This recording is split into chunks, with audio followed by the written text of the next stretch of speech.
Welcome to mister and misters vlogs YouTube channel.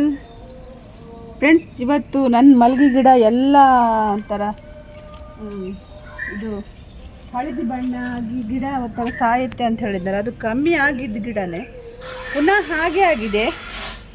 ಅಂದರೆ ಎಲೆ ನೋಡಿ ಈ ಥರ ಆಗೋದು ನೋಡಿ. ಇದು ಗಿಡ ಏನಾಗುತ್ತೆ ಗೊತ್ತಾ, ಇದು ಚಿಗುರು ಬರುತ್ತೆ. ಚೆನ್ನಾಗಿ ಚಿಗುರು ಬಂದ ಮೇಲೆ ಈ ಕಡೆಯಿಂದ ಇಲ್ಲಿ ಬಾಡಲಿಕ್ಕೆ ಶುರುವಾಗುತ್ತೆ. ಎಲೆ ಎಲ್ಲ ಬಾಡಿ ಹಳದಿ ಬಣ್ಣ ಆಗುತ್ತೆ. ಹಳದಿ ಬಣ್ಣ ಆಗಿ ಹೇಗೆ ನೋಡಿ ಅಲ್ಲೇ ಒಣಗಿ ಹೋಗುತ್ತೆ ನೋಡಿ. ಇಷ್ಟು ಒಣಗಿ ಹೋಗಿದೆ ನೋಡಿ. ಎಲ್ಲ ಗಿಡನೂ ಇದೇ ಥರ ಸಮಸ್ಯೆ ನನಗೆ. ಇದು ಒಂದೇ ಅಲ್ಲ, ಅಷ್ಟು ಒಂಥರ ಎಲೆಯಲ್ಲಿ ಸ್ವಲ್ಪ ಚುಕ್ಕೆ ಆಕಾರ ಬರೋದು ನೋಡಿ. ಈ ಥರ ಚುಕ್ಕೆ ಬರುತ್ತೆ. ಚುಕ್ಕೆ ಬಂದ ಮೇಲೆ ಅದೆಲ್ಲ ಚುಕ್ಕೆ ಇದೆ ಅಲ್ಲ, ದೊಡ್ಡದಾಗಿತ್ತು. ದೊಡ್ಡದಂದರೆ ತುಂಬ ದೊಡ್ಡದಾಗುತ್ತೆ. ಇದೆಲ್ಲ ಆಗಿ ಉದುರಿ ಹೋಗಿದೆ ನೋಡಿ. ಈ ಕಲರ್ ಬರುತ್ತೆ ನೋಡಿ. ಈ ಥರ ಆಗಿ ಎಲೆ ಎಲ್ಲ ಉದುರಿ ಹೋಗುತ್ತೆ. ಎಲೆ ಉದುರಿ ಹೋಗಿ ನಾನು ಪುನಃ ಮತ್ತೆ ಗಿಡನ ಟ್ರಿಮ್ ಮಾಡಿದೆ. ಮೊನ್ನೆ ಮೊಗ್ಗು ಆಗಿದ್ದು ಟ್ರಿಮ್ ಮಾಡಿದೆ. ಟ್ರಿಮ್ ಮಾಡಿ ಆದಮೇಲೆ ಮೊನ್ನೆ ಮೊಗ್ಗಾಗಿತ್ತಲ್ಲ, ಮೊಗ್ಗು ತುಂಬ ಚೆನ್ನಾಗಿ ಬಿಟ್ಟಿತ್ತು. ಚೆನ್ನಾಗಿ ಬಿಟ್ಟಿದ್ರೆ ಏನಾಗಿತ್ತು, ನನಗೆ ಸಿಕ್ಕಿದ್ದು ಬರೀ 1 ವಾರ ಮೊಗ್ಗು ಮಾತ್ರ ಸಿಕ್ಕಿತ್ತು. 1 ವಾರ ಮೊಗ್ಗು ತೆಗೆದಿದೆ ಅಷ್ಟೇ. ಬೇಗ ಮುಗ್ದಿತ್ತು ಮೊಗ್ಗು. ಯಾಕಂದರೆ ಒಂದೊಂದೇ ಗಿಡ ಬಾಡ್ತಾ ಇರೋದು, ಚಿಗುರು ಬಂದಾಗ ಗಿಡ ಬಾಡೋದು, ಹಾಗೆ ಅಲ್ಲೇ ಸಾಯೋದು.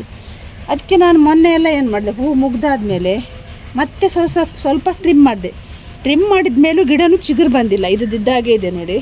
ಈ ಕಡೆ ಎಲ್ಲ ಇದೆ ನೋಡಿ. ಇಲ್ಲಿ ಈ ಕಡೆ ಎಲ್ಲ ಟ್ರಿಮ್ ಮಾಡಿದ್ದೆ ನೋಡಿ. ಪುನಃ ಟ್ರಿಮ್ ಮಾಡಿದ್ದು ಮತ್ತೆ ನೋಡಿ.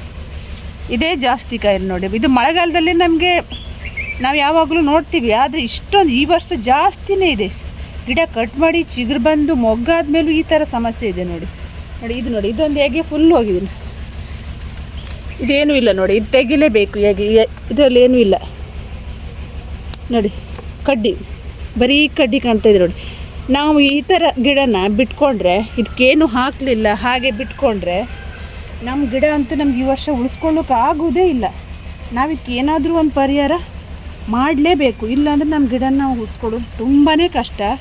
ಮತ್ತು ನೋಡಿ, ನಾವು ಔಷಧಿ ಈ ರೋಗ ಇದೆಯಲ್ಲ, ಈ ರೋಗ ಬಂದಾಗ ನಾವು ಇದು ಹಳದಿ ಬಣ್ಣ ಆಗೋದು, ಎಲೆ ಚುಕ್ಕೆ ಬರೋದು, ಮತ್ತು ಎಗೆ ಒಣಗಿ ಸಾಯುವುದು, ಅದೆಲ್ಲ ಬಂದಾಗ ನಾವು ಗಿಡ ಸುತ್ತ ಈ ಎಲೆಲ್ಲ ಉದುರಿರುತ್ತಲ್ಲ, ಇದ್ರ ಎಲೆ ಎಲ್ಲನೂ ಕ್ಲೀನ್ ಮಾಡಿ ಅದಕ್ಕೆ ನಾವು ಔಷಧಿ ಸ್ಪ್ರೇ ಮಾಡಬೇಕು.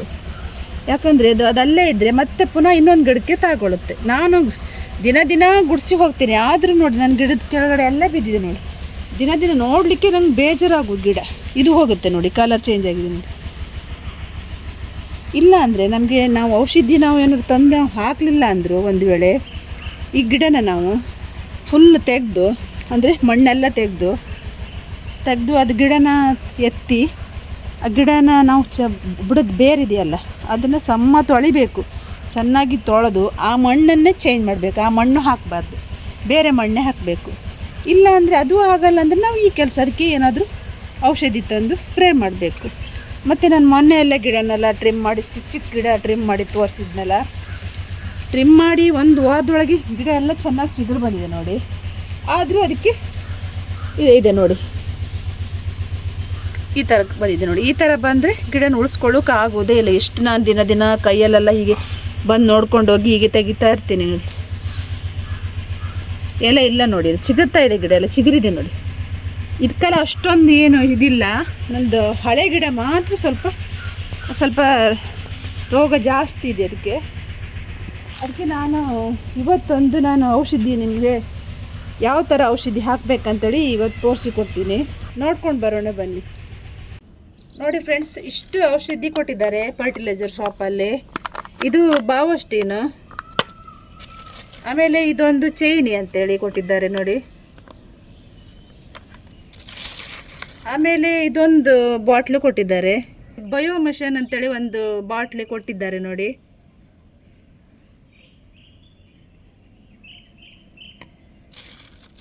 ಹಾಗೆ ಅದ್ರ ಜೊತೆ ನಾವು ಹುಳಕ್ಕೆ ಔಷಧಿ ಹೊಡಿತೀವಲ್ಲ, ಅದನ್ನು ಅದ್ರ ಜೊತೆನೇ ಸೇರಿಸಿ ಮಿಕ್ಸ್ ಮಾಡಿ ಹೊಡಿಲಿಕ್ಕೆ ಹೇಳಿದ್ದಾರೆ. ಅದನ್ನು ಹೇಗೆ ಹಾಕಿ ಮಿಕ್ಸ್ ಮಾಡಿ ಹೊಡೆಯೋದಂತ ತೋರಿಸ್ತೀನಿ ಇವಾಗ.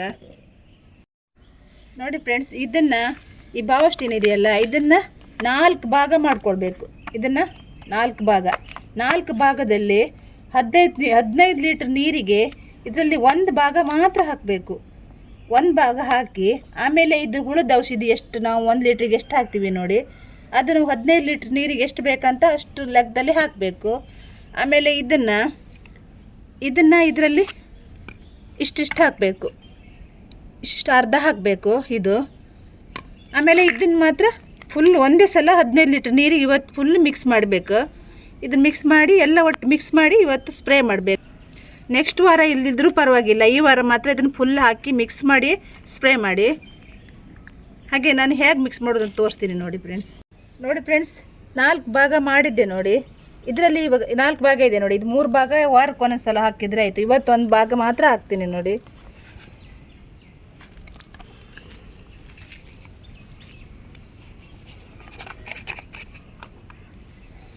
ಆಮೇಲೆ ಇದನ್ನು ಹಾಕಬೇಕಂತ ಹೇಳಿದ್ನಲ್ಲ, ಇದರಲ್ಲಿ ಹಾಕಿಟ್ಟಿದ್ದೆ ನೋಡಿ. ಇದರಲ್ಲಿ 30 ml ಇದೆ, ಇದರಲ್ಲಿ ಅರ್ಧ ಅಂದರೆ 30 ml ಇದೆ. ಇದನ್ನು ಇವಾಗ ಹಾಕ್ತಾಯಿದ್ದೀನಿ. ಆಮೇಲೆ ಇವಾಗ ಇದನ್ನು ಕಟ್ ಮಾಡಿ ಹಾಕಿ ಮಿಕ್ಸ್ ಮಾಡ್ತೀನಿ. ಕಟ್ ಮಾಡಿ ಹಾಕ್ತಾಯಿದ್ದೀನಿ.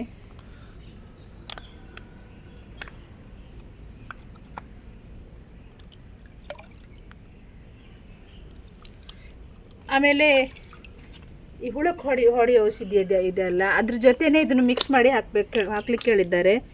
ಅದನ್ನು ಹಾಕ್ತೀನಿ.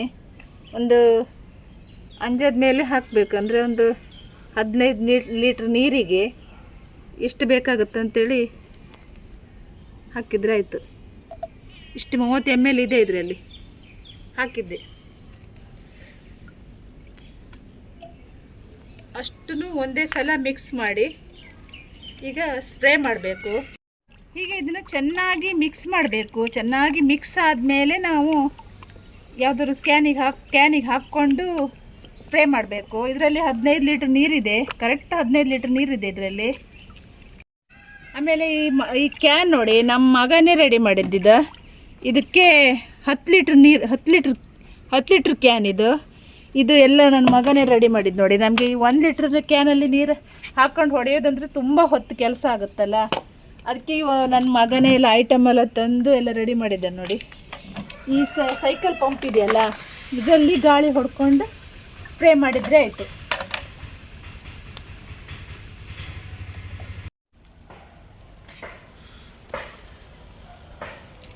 ನೋಡಿ ಫ್ರೆಂಡ್ಸ್, 5 ಲೀಟ್ರು ಆಗೋಷ್ಟು ಕ್ಯಾನಿಗೆ ತುಂಬಿಸ್ಕೊಂಡಿದ್ದಾರೆ. ಜಾಸ್ತಿ ತುಂಬಿಸ್ಕೊಳ್ಳಿಲ್ಲ, 5 ಲೀಟ್ರ್ ಆಗೋಷ್ಟು ನೀರು ತುಂಬಿಸ್ಕೊಂಡು ಈಗ ಸ್ಪ್ರೇ ಮಾಡ್ತಾ ಇದ್ದಾರೆ ನೋಡಿ. ಸ್ವಲ್ಪ ಬೇಗ ಆಗುತ್ತೆ, ಆದರೆ ನಾವು 1 ಲೀಟ್ರ್ ಕ್ಯಾನಿಗೆ ಹಾಕಿದರೆ ಸ್ವಲ್ಪ ಲೇಟ್ ಆಗುತ್ತೆ. 1 ಲೀಟ್ರ್ ತುಂಬಿಸ್ಕೊಂಡು ಹೊಡಿಬೇಕಲ್ಲ. ಇದರ 10 ಲೀಟ್ರ್ ನೀರು ಇದ್ರೊಳಗೆ ಕ್ಯಾನಿಗೆ ಹಾಕ್ಕೊಂಡು ಬೇಗ ಸ್ಪ್ರೇ ಮಾಡ್ಬೋದು. ಅದಕ್ಕೆ ನಾವು ನನ್ನ ಮಗ ರೆಡಿ ಮಾಡಿದ್ದದು. ಹಾಗೆ ನೋಡಿ ಫ್ರೆಂಡ್ಸ್, ನಾನು ಗಿಡನೆಲ್ಲ ಮತ್ತೆ ಪುನಃ ಟ್ರಿಮ್ ಮಾಡಿದ್ದೆ ಅಂತ ಹೇಳಿದ್ನಲ್ಲ ನೋಡಿ. ಇಷ್ಟು ಟ್ರಿಮ್ ಮಾಡಿದ್ದೆ ನೋಡಿ ಗಿಡನೆಲ್ಲ. ಇಲ್ಲೆಲ್ಲ ಇದೆ ನೋಡಿ, ಇಲ್ಲೆಲ್ಲ ಕಟ್ ಮಾಡಿ ಹಾಕಿ ಕೆಲವೆಲ್ಲ ಅಲ್ಲೇ ಬಿಟ್ಟು ಹೋಗಿದೆ ನೋಡಿ. ತುಂಬ ಬಿಸಿಲಿದೆ, ತುಂಬ ಅಂದರೆ ಬಿಸಿಲಂದರೆ ಸೆಕೆ ಮತ್ತು ಬಿಸಿಲು ಜಾಸ್ತಿ ಇರೋಕ್ಕೋಸ್ಕರ ಮೇಲೆ ಏನು ಕೆಲಸ ಮಾಡಲಿಕ್ಕೂ ಆಗೋದಿಲ್ಲ. ನಾನು ಮೊನ್ನೆ 2-3 ದಿನ ಆಗಿದೆ ಇದನ್ನು ನಾನು ಕಟ್ ಮಾಡಿ ಹಾಕಿಕ್ಕೆ ಹೋಗಿದ್ದೆ. ಮತ್ತು ಆ ಕಡೆ ಇದ್ದೆಲ್ಲ ಕಟ್ ಮಾಡಿ ಕ್ಲೀನ್ ಮಾಡಿದ್ದೆ. ಇದೊಂದು ಗಿಡ 2 ಗಿಡದಲ್ಲಿ ಬರೀ ಎಲೆ ಇದೆ ಬಿಟ್ಟರೆ ಮೊಗ್ಗಾಗಲಿಲ್ಲ. ಅದಕ್ಕೆ ಫುಲ್ ಟ್ರಿಮ್ ಮಾಡಿದೆ. ಇನ್ನೂ ನೋಡಬೇಕು ಹೇಗಾಗುತ್ತೆ ಅಂತೇಳಿ. ಮತ್ತು ಎಲ್ಲ ಗಿಡದಲ್ಲೂ ಒಂದೇ ಥರ ಅದು ಥರ ಕೆಂಪು ಕಲರ್ ಚುಕ್ಕಿ ಬರೋದು, ಎಲೆ ಎಲ್ಲ ಹಳದಿ ಬಣ್ಣ ಬರೋದು, ಹಾಗೆ ಹೇಗೆ ಎಲ್ಲ ಒಣಗಿ ಸಾಯ್ತಾರೆ. ಇಲ್ಲ ಅಂದರೆ ನನ್ನ ಗಿಡ ಇಷ್ಟೊಳಗೆ ಇಷ್ಟು ಚೆನ್ನಾಗಿರ್ಬೇಕು ಇದು ಗೊತ್ತಾ. ಇವಷ್ಟು ನೋಡಿ, ಈ ಗಿಡ ಎಲ್ಲ ನೋಡಿ ಎಷ್ಟು ಬುಷಿಯಾಗಿದ್ದಿತ್ತು ಈ ಗಿಡ. ಇವಾಗ ನೋಡಿ ಯಾವ ಥರ ಆಗಿದೆ ನೋಡಿ. ಪುನಃ ನಾನು ಟ್ರಿಮ್ ಮಾಡಿದ್ದೆ ಇದು ಹಾಗೆ ಆಗಿದೆ ನೋಡಿ. ಇದು ನೋಡಿ, ಇಲ್ಲೆಲ್ಲ ನೋಡಿ ಎಷ್ಟು ತೆಳ್ಳಗಿದೆ ನೋಡಿ. ಗಿಡನೇ ಇಲ್ಲ ನೋಡಿ, ಇದು ಹೋಗಿದೆ ನೋಡಿ. ಇಷ್ಟು ಬುಡದಿಂದ ಚಿಗುರು ಬಂದಿದೆ ನೋಡಿ. ಅದು ಸಾಯ್ತಾ ಇದೆ. ಇಲ್ಲೊಂದು ಹೇಗೆ ಸತ್ತಿದೆ ನೋಡಿ. ಇದು ಹಾಗೆ ನೋಡಿ, ಈ ಹೇಗೇನು ಹೋಗ್ತಾ ಇತ್ತು ನೋಡಿ. ಇದು ಹೋಗಿದೆ ನೋಡಿ. ಕಲರ್ ನೋಡಿ, ಒಂದು ಎಲೆನೂ ಇಲ್ಲ ನೋಡಿ. ಇದೆಲ್ಲ ಇವಾಗ ಕಟ್ ಮಾಡಿ ತೆಗಿಬೇಕು, ಇಲ್ಲಾಂದರೆ ಚಿಗುರುವುದಿಲ್ಲ, ಏನಿಲ್ಲ. ಇದು ತೆಗಿಲೇಬೇಕು ನೋಡಿ. ಒಂದು ಎಗೆನೇ ಹೋಗಿದೆ ನೋಡಿ, ಫುಲ್ ಹೋಗಿದೆ ನೋಡಿ. ಇದು ಒಂದೇ ಗಿಡ ಅಲ್ಲ, ಎಲ್ಲ ಗಿಡನೂ ಅದೇ ಥರ ಆಗಿದೆ. ನಾವು ಗಿಡಕ್ಕೆ ಏನಾದರೂ ಇವಾಗ ನಾವು ಫರ್ಟಿಲೈಸರ್ ಶಾಪಲ್ಲಿ ಹೋಗಿ ಈ ಥರ ಸಮಸ್ಯೆ ಇದೆ ಅಂತಲೇ ಹೇಳಿ ಅವರು ಹೇಳಿದರೆ ಅದಕ್ಕಾಗುವಂಥ ಔಷಧಿ ಎಲ್ಲ ಕೊಡ್ತಾರೆ. ಮತ್ತು ನಮಗೆ ನಾವು ಹೇಳಿದ್ದು ಗೊತ್ತಾಗಲಿಲ್ಲ ಅಂದರೆ ನೀವು ಅವ್ರ ಹತ್ರನೂ ಕೇಳಿ ತಿಳ್ಕೊಳ್ಬೋದು. ಅವರೆಲ್ಲ ಕರೆಕ್ಟಾಗಿ ಹೇಳ್ತಾರೆ. ಆಮೇಲೆ ಕರೆಕ್ಟ್ ವಾರಕ್ಕೊಂದು ಸಲ ಇದನ್ನು ಸ್ಪ್ರೇ ಮಾಡಿದರೆ ಆಯಿತು. ಔಷಧಿ ಎಲ್ಲ ಮಿಕ್ಸ್ ಮಾಡಿಕೊಂಡು ವಾರಕ್ಕೊಂದು ಸಲ ಮಾಡಿದರೆ ಸಾಕು. ಮತ್ತು ಜೋರು ಮಳೆ ಇದ್ದಾಗ ಮಾಡೋದು ಬೇಡ. ಜೋರು ಮಳೆ ಇದ್ದಾಗ ಮಾಡಿದರೆ ನಾವು ಹಾಕಿದ್ದೆಲ್ಲ ವೇಸ್ಟ್ ಆಗುತ್ತೆ. ಮತ್ತು ಅಲ್ಲಿ ಗಿಡ ನೋಡಿ ಚಿಕ್ಕ ಚಿಕ್ಕ ಗಿಡನೆಲ್ಲ ಟ್ರಿಮ್ ಮಾಡಿದೆ, ಅದು ಹಾಗೆ. ಮತ್ತು ಚಿಗುರು ಬಂದ ಮೇಲೆ ಅದು ಅದೇ ಥರ ಆಗೋದು ನೋಡಿ. ಪ್ರತಿಯೊಂದು ಗಿಡದಲ್ಲೂ ಇದೇ ಎಲೆ ಇರೋದು. ನನಗೆ ಇದು ಬಂದಿದ್ರೂ ಪರವಾಗಿಲ್ಲ, ನನಗೆ ಚಿಗುರು ಬರ್ತಾನೆ ಎಲ್ಲ ಅಲ್ಲೇ ಬಾಡಿ ಹೋಗಿ ಅಲ್ಲೇ ಕಲರ್ ಚೇಂಜ್ ಆಗಿ ಅಲ್ಲೇ ಹೇಗೆ ಸಾಯ್ತಾ ಇತ್ತು. ಹಾಗೆ ನೋಡಿದ್ರಲ್ಲ ಫ್ರೆಂಡ್ಸ್, ಇವತ್ತಿನ ವಿಡಿಯೋ ಇಷ್ಟ ಆದಲ್ಲಿ ಲೈಕ್ ಮಾಡಿ, ಶೇರ್ ಮಾಡಿ, ಕಮೆಂಟ್ ಮಾಡಿ, ಸಬ್ಸ್ಕ್ರೈಬ್ ಮಾಡಿ. Bye friends.